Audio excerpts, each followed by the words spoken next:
Entendes o que estás lendo? O podcast que te leva através das páginas da Bíblia, livro por livro, capítulo por capítulo. Uma exposição bíblica emocionante.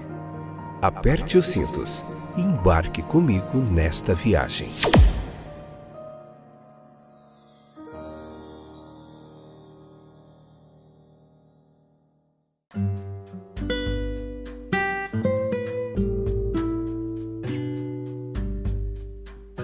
Olá, gente boa de Deus, vocês estão aí de volta? Mas vocês são animados mesmo para estudar a Bíblia, hein? Que legal, eu sou o Fábio, Mateus capítulo 14, hoje, parte 4, episódio de número 636, 8ª temporada. Estamos chegando ao final de mais um capítulo da Bíblia, que legal, só Jesus sabe as dificuldades que às vezes nós temos de chegar até aqui e fazer esse trabalho. São muitos obstáculos, muitas as dificuldades, mas Deus tem nos ajudado. Vamos falar um pouquinho hoje do mesmo assunto do episódio anterior, que é Jesus ali de encontro aos seus discípulos no mar, e a gente tem muitas lições ainda para aprender. Eu convido você a escutar o episódio anterior, tá bem legal também. Nos outros 2 episódios do capítulo 14, nossa, eu estou muito ruim com a respiração, garganta, mas enfim, vamos lá. Se Deus quiser, a gente vai conseguir concluir esse episódio. Hoje, Mateus capítulo 14, versículo 22, especificamente aqui no comecinho. Depois do versículo 23, a gente vai continuar falando um pouquinho sobre o poder calmante que tem a oração nas nossas vidas, que tinha na vida do próprio Jesus. O versículo 26 do capítulo 14, a gente vai falar um pouquinho da primeira lição sobre a presença espiritual. O que a gente aprende sobre tudo isso? Enfim, tem muita coisa legal.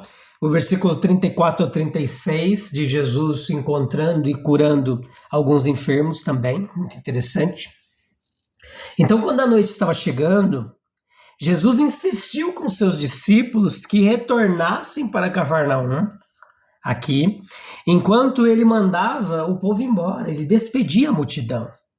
Eles estavam relutantes em ir e deixá-lo sozinho naquele lugar deserto. Provavelmente protestaram contra a sua exposição à tempestade, que se aproximava, o clima frio da noite, e o lembraram de que ele teria muitas milhas para caminhar ao redor da nascente do lago e deveria cruzar o Jordão em Betsaida antes de poder chegar em casa. Para acalmar suas mentes, ele pode ter dito a eles para ir em direção a Betsaida enquanto ele dispensava a multidão, prometendo se juntar a eles à noite. O que ele pretendia fazer e realmente fez, embora de uma maneira muito diferente do que eles esperavam. Isso é um ponto importante para a gente refletir. Nem sempre é do nosso jeito. Ainda assim, eles estavam relutantes em deixá-lo e tiveram que ser constrangidos a partir. Jesus insistiu com eles. Nesse estado de ansiedade, eles se esforçaram para se manter perto da costa, entre esta e Betsaida, esperando sem dúvida receber seu amado mestre em algum ponto ao longo da costa. Mas um vento violento ele afastou o barco, de modo que eles não conseguiram chegar a Betsaida, nem mesmo a Cafarnaum, mas foram conduzidos por ambos. E quando perto da planície de Genezaré, no canto noroeste do lago, Jesus veio até eles caminhando sobre o mar, porque ele não os manteve para ajudá-lo a despedir a multidão. Nós devemos olhar abaixo da superfície e então algumas coisas interessantes vêm à tona. Veja, o milagre de alimentar multidões agitou o povo e os levou a considerar Jesus como Messias, libertador. E ali mesmo o proclamaram como o rei esperado. Os discípulos de Nosso Senhor, em vez de reprimir essa agitação da multidão, eles foram levados por ela e teriam se juntado a essa aclamação equivocada. Sim, depois a gente vai voltar mais nesse assunto. No versículo 23, a gente vê um pouquinho sobre o poder calmante da oração. Deve fazer um esforço sincero para perceber a tensão, a fadiga, a angústia daquele dia para Cristo. Em alguns sentidos, foi o dia mais difícil do seu ministério ativo. Pense comigo, cuidadosamente, em alguns pontos importantes aqui, da influência espiritual e até física das seguintes coisas que aconteceram. Primeiro, ansiedade, quanto à euforia de seus discípulos, porque os demônios tinham sido submetidos a eles na sua primeira missão. Segundo, a angústia ao saber da morte violenta de João. Terceiro, o esforço para deixar de lado os sentimentos pessoais, a fim de ensinar e curar as multidões que se reuniram a ele. Quarto, a tensão espiritual de gastar força milagrosa na multiplicação dos poucos pães. Quinto, a agitação com as intenções perigosas do povo de fazê-lo rei. Sexto, a irritação com seus discípulos quando eles participavam com o povo. Sétimo, a necessidade de agir rápida e vigorosamente para conter o início de uma confusão. E oitavo e último ponto que eu queria deixar aqui para você, se possível até anotar. A frustração por encontrar seus discípulos ainda presos em concepções materiais dele e a respeito de sua missão. Certamente, quando tudo acabou, os discípulos estavam no lago e o último remanescente da multidão bem fora de vista. Jesus, então, deve ter ficado completamente exausto.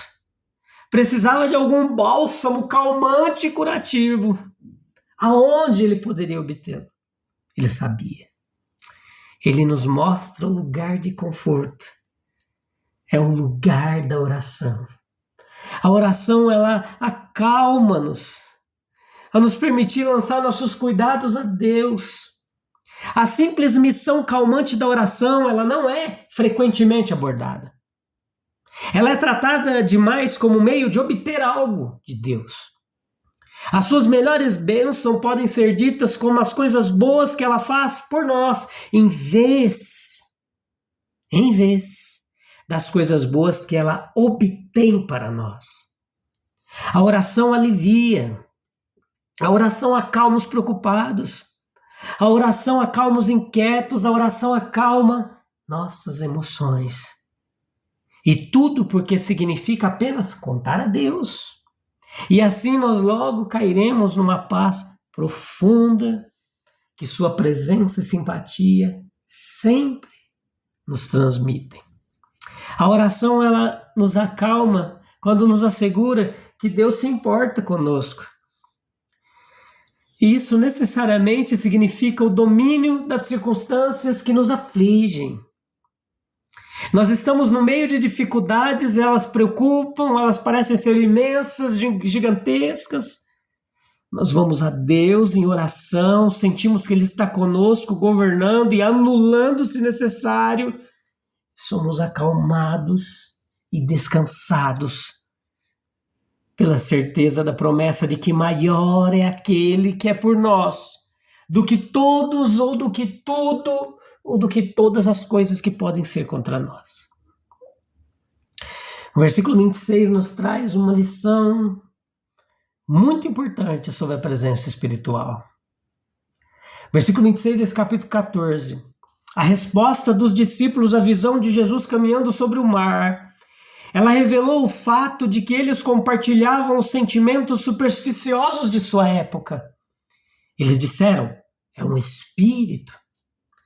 Os orientais, eles continuam a acreditar como antigamente no sobrenatural, não apenas na providência onipresente e controladora e na influência pessoal da divindade, que eles sempre levaram ao fatalismo extremo, mas também na existência e atividade, seja para o bem ou para o mal, de espíritos, seres invisíveis que povoam o ar.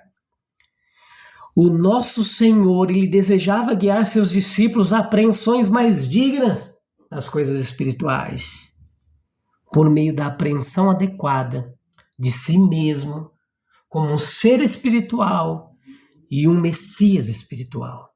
O nosso Senhor havia operado muitos milagres que exibiam seu poder e o revelavam como Senhor da natureza, em todos os seus estados de espírito, um Senhor sobre a morte, em todas as suas fases, o Senhor com poder sobre os demônios em todas as suas formas de maldade, e um Senhor com poder sobre as almas em todas as suas necessidades espirituais. Agora, por esta caminhada sobre o mar, ele revelaria a eles algo do mistério que pertencia à sua própria pessoa. E essa revelação particular, ela foi necessária pelo fato de que os discípulos haviam encorajado a tentativa do povo de fazer de seu mestre um rei meramente terreno. Quando Pedro viu o vento forte, ele ficou com medo. Pedro frequentemente falava e agia antes dele pensar. Atrás dele estava o impulso, em vez da resolução. Então as dificuldades, elas criaram imediatamente um impulso novo e oposto. Ele falhou tão rápida e tão irracionalmente quanto ele agiu. Os homens que têm sucesso na vida, meus queridos, anota isso, são aqueles que conseguem conter a sua impulsividade. Pedro, ele poderia ter caminhado com segurança sobre as águas se tivesse mantido a fé com a qual ele começou do barco e que recebeu a aprovação do mestre.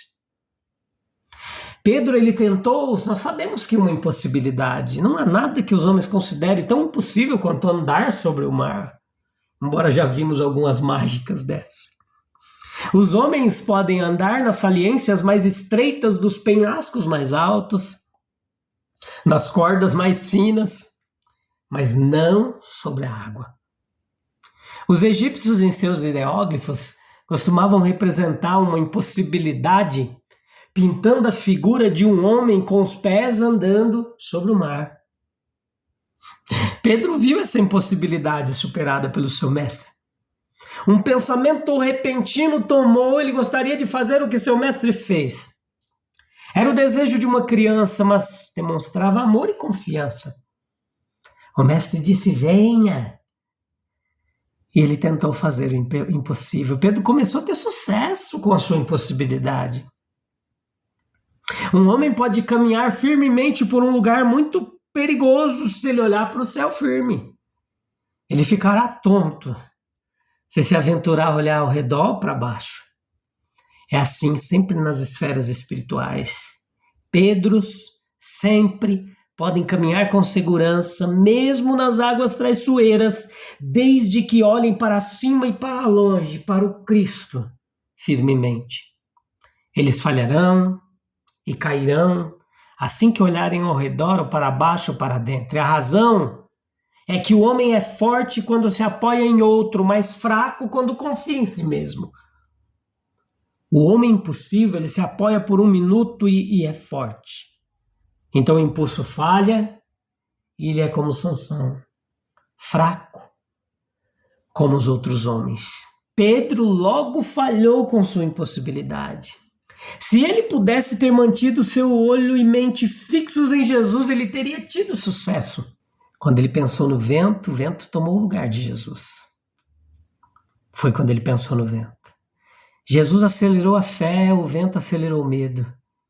A fé, ela torna o homem forte, o medo enfraquece completamente. O que Pedro precisava para ter sucesso era o poder de permanecer na fé. Continuar confiando, continuar olhando firmemente para Jesus.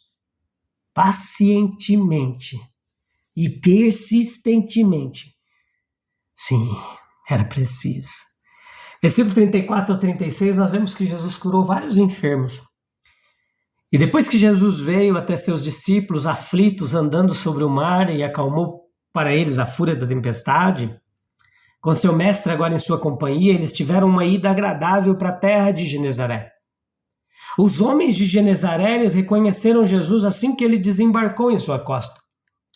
Ele já havia estado entre eles antes. Genezaré é a antiga Quinerete, distrito na Baixa Galiléia em que Cafarnaum estava situada. Provavelmente, Eles estavam entre aqueles que testemunharam o milagre dos pães no dia anterior.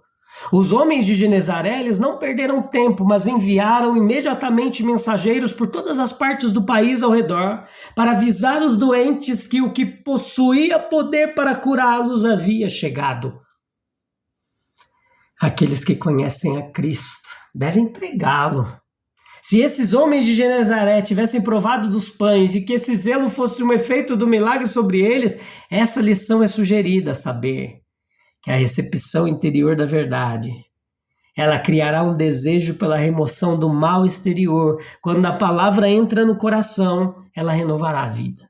Eles, os homens de Genezaré, eles rogaram a Jesus que eles, os doentes, pudessem ao menos tocar a orla de sua veste. Eles tocaram, eles foram curados. Mesmo sabendo das dificuldades que enfrentariam, Jesus insistiu que os discípulos retornassem sozinhos para Cafarnaum. Será que Pedro teria afundado, meus queridos, se tivesse mantido os olhos fixos em Jesus sem se distrair com o vento ao seu redor? Certamente que não. Vamos orar para encerrar mais um episódio? Obrigado pela sua audiência, pela sua paciência. A gente volta em breve. Próximo episódio, capítulo 15, eu te encontro lá, tá bom? Vamos orar juntinho. E após isso, estamos encerrando. Joia demais. Jesus é bom, lindo e maravilhoso.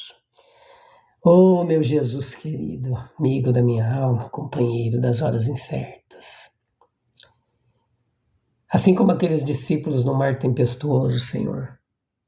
Muitas vezes a gente se sente ansioso, temeroso, diante das dificuldades da vida, sejam elas quais forem. Ajuda-nos a se lembrar que na Tua presença que nós encontramos paz. E através da oração que nós encontramos essa paz que acalma as nossas inquietações e a força que nos sustenta. Que a gente possa sempre lançar nossos cuidados a Ti, Senhor, confiando no Teu amor e no Teu poder soberano. Que os meus irmãos ouvintes também aprendam isso e sejam abençoados pelo poder da Tua palavra. Em nome de Jesus. Amém, amém e amém.